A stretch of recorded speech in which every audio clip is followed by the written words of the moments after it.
عن أمير المؤمنين أبي حفص عمر بن الخطاب رضي الله عنه قال سمعت رسول الله صلى الله عليه وسلم يقول إنما العمل بالنيات وإنما لكل امرئ ما نوى. Here he says i'lam, know, i.e. he's telling us here that before even going into the topic, he says no, i.e. make sure you know all of this. Make sure you know all of this. So he started with this word to grab your attention. You know, someone in English, you say listen, and you say something, you're grabbing their attention. Look, pay attention to what I'm saying. What I'm saying now is something important you need to pay attention to. And then he says, Rahimakallah, may Allah have mercy on you. May Allah have mercy on you. He starts his book by making dua for you. And that shows the love that he has and compassion that he has for the believer and for the reader. That he wants guidance for you, he wants goodness for you. Right? So some people have a misconception that this particular author just wants to call everyone a kafir and he wants to... Those people that say that are the ones that are doing kufr and shirk. So obviously they have nothing else to stand on, so they're going to start labeling and so on. The author actually wants good for you, wants guidance for you. So he's clearly explained to you what is right, what is wrong, so that you can do what is right and you can stay away from that which is wrong. And that which proves this is this. You'll find he does this multiple times in this book. He'll constantly be making dua for you. And then he says, know that it is a must upon us to study 4 matters. The word in Arabic for the word must is yajibu, the word wajib. The word wajib. Now wajib means obligatory, something that you have to do. And if you don't do it, you're sinning. Right? Now obligation, and you have to write this down as well, it's not in the book, is of 2 types. Obligation is of 2 types. It's known as fardu ayn and fardu kifayah. Fardu ayn means individual obligation. Individual obligation. And fardu kifayah means communal obligation.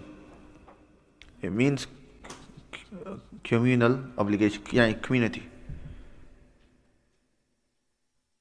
Okay, what does that mean? Fardu ayn means that this thing is obligatory upon every single individual.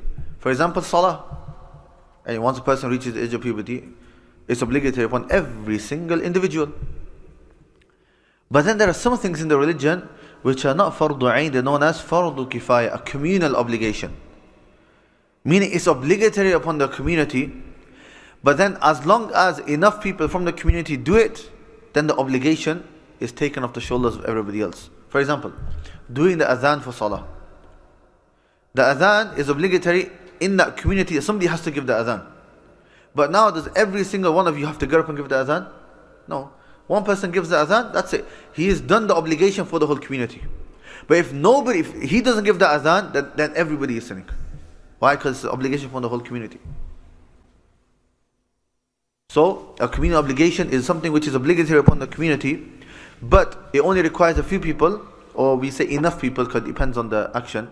If enough people do it, then the obligation falls off the shoulders of everybody else. Now, the adhan generally is in that area.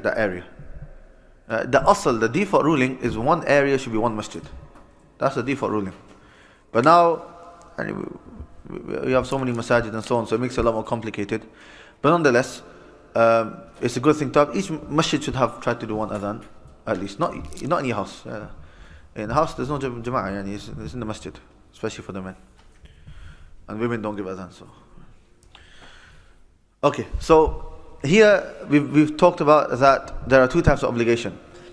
What's mentioned in this book, majority of what is going to be mentioned in this book is from fardu ayn, individual obligation. These are things every Muslim needs to know.